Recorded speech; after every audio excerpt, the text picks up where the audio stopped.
Kembali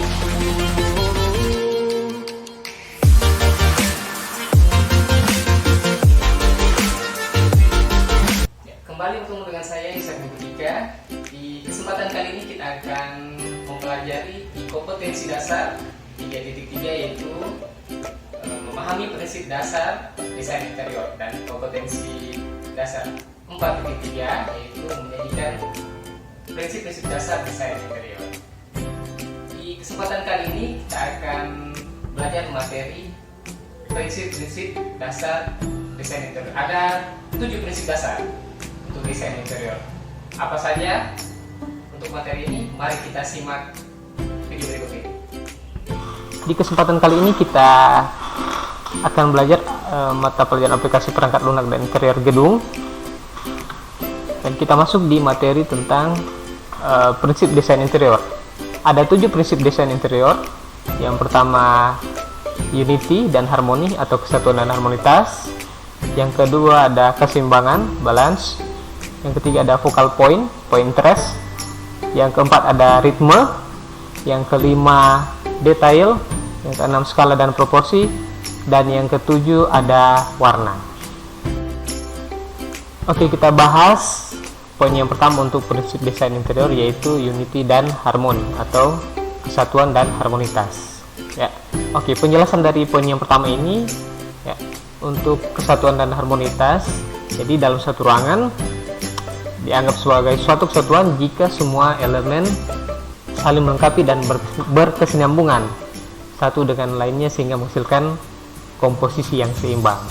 Ya, juga harus dipahami bahwa semua elemen desain yang untuk interior ini tidak harus sama, tetapi bagaimana harus bekerja sama dan saling melengkapi satu dengan lainnya untuk memperkuat seluruh komposisi di desain interior. Oke, itu untuk penjelasan. Poin yang kedua untuk prinsip dasar interior adalah keseimbangan atau balance. Ya, untuk penjelasan dari keseimbangan ini, ya, berarti tidak bersebelah, baik ke kiri maupun ke kanan. Ya. Dan bagaimana juga aksen pun harus memiliki keseimbangan dengan lingkungan sekitarnya. Ya. Untuk style keseimbangan ini terbagi atas 3, yaitu simetris, asimetris, dan radial. Oke, kita bahas untuk yang pertama, yaitu keseimbangan simetris. Untuk keseimbangan simetris ini disebut juga dengan keseimbangan formal. Jadi terjadi apabila berat visual dari elemen desain ini terbagi secara merata, ya, baik dari segi horizontal maupun vertikal. Ya.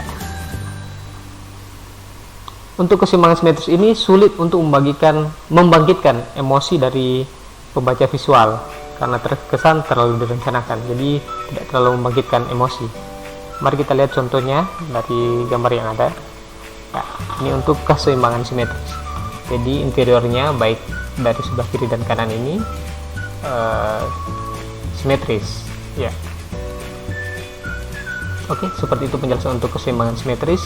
Kita lanjut ke yang kedua, ada keseimbangan asimetris. Ya. Untuk keseimbangan asimetris ini disebut juga keseimbangan informal. Berbeda dengan keseimbangan simetris. Ya, kalau untuk keseimbangan asimetris terjadi ketika berat visualnya dari elemen desain tidak merata. Jadi dia tidak merata di poros tengah halaman, tapi bagaimana mengandalkan dari permainan visual. Jadi seperti skala, kontras, ataupun warna. Dan dengan keseimbangan yang tidak beraturan. Ya. Dan untuk keseimbangan asimetris ini bisa menggugah emosi pembaca visual karena ketegangan visual yang dihasilkan. Ya. Oke, kita bisa lihat contoh dari keseimbangan asimetris. Ya, seperti ini. Jadi interiornya tidak simetris, baik kiri maupun kanan, tapi banyak bermain dengan kontras dan warna di sini. Oke, itu untuk penjelasan dari keseimbangan asimetris. Kita lanjut yang berikut, yaitu untuk keseimbangan ada keseimbangan radial. Jadi untuk penjelasan dari keseimbangan radial ini ketika semua elemen desain tersusun dan berpusat di tengah. Jadi kita bisa ambil contoh, bisa diambilkan contoh yaitu tangga yang berbentuk spiral. Oke, demikian. Oke, poin yang ketiga adalah focal point atau point of interest. Maksudnya seperti apa penjelasannya? Ya, jadi focal point adalah bagaimana aksen yang menjadi daya tarik dari ruangan. Jadi penekanan dari focal point ini adalah berupa area yang pertama kali ditangkap oleh pandangan mata. Contohnya kita bisa ambil misalnya ada jendela yang besar di ruangan, perapian, atau mungkin bisa juga lukisan. Oke, kita lihat contoh dari efek visual yang diberikan wallpaper untuk memberikan nuansa yang berbeda. Di sini kita bisa lihat contoh untuk focal point, ada misalnya tempat duduk, pot bunga, ya, ataupun misalnya untuk lampu, ya, lampu di kamar. Oke, poin yang keempat untuk prinsip desain interior adalah ritme. Seperti apa penjelasan dari ritme? Ya, di dalam desain interior, ya, ritme dapat diartikan sebagai semua pola pengulangan tentang visual. Jadi dia kontinuitas atau pergerakan terorganisir. Jadi kita bisa lihat penjelasannya dari gambar yang ada, ya, seperti ini. Contoh ritme pada bookshelf, kita bisa lihat pergerakan untuk interiornya. Ya, seperti ini. Juga dari untuk meja, ya, itu ritmenya. Ada juga penjelasan yang lain lewat gambar, yaitu ritme pada pembuatan tangga. Kita bisa lihat, ya, untuk ritme. Ya. Oke, itu penjelasan untuk poin yang keempat. Poin yang kelima ada detail. Ya, detail di sini untuk desain interior. Ya, tentunya mulai dari pemilihan saklar, tata cahaya, ataupun dari hal yang kecil seperti letak pot bunga, ya, atau sebagainya dan sebagainya. Nah, untuk detail sini biasanya tidak jelas, tapi harus benar sehingga dapat meningkatkan nuansa dari keseluruhan ruangan. Poin yang keenam ada skala dan proporsi. Ya, untuk penjelasan dari skala dan proporsi ini, ya, harus berjalan beriringan karena keduanya berhubungan dengan ukuran dan bentuk. Ambil contoh misalnya kursi tamu dan meja tamu, dia harus seimbang. Karena apabila mejanya terlalu tinggi, maka pengguna kursi akan merasa tidak nyaman dengan desain dari meja tersebut. Oke, poin yang ketujuh untuk prinsip desain interior adalah warna, di mana warna memegang peran penting dalam menghasilkan nuansa dan mood dari suatu ruangan. Jadi kita lihat gambar yang pertama untuk interiornya, banyak dominan dengan warna merah dan pink. Ya. Oke, itu gambar yang pertama.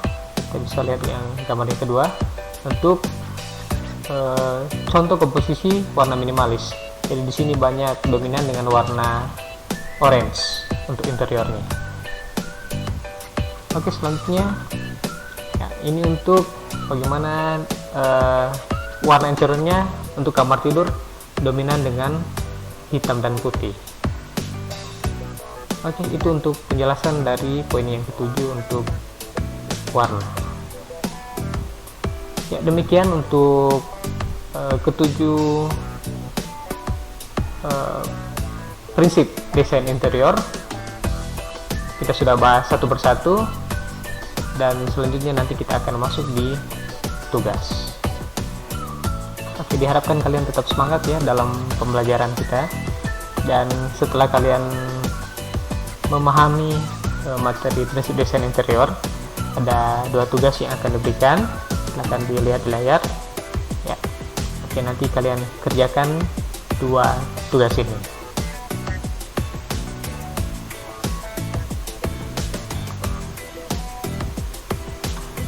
Ya, demikian pembelajaran kita di hari ini. Atas perhatiannya disampaikan terima kasih dan tetap semangat.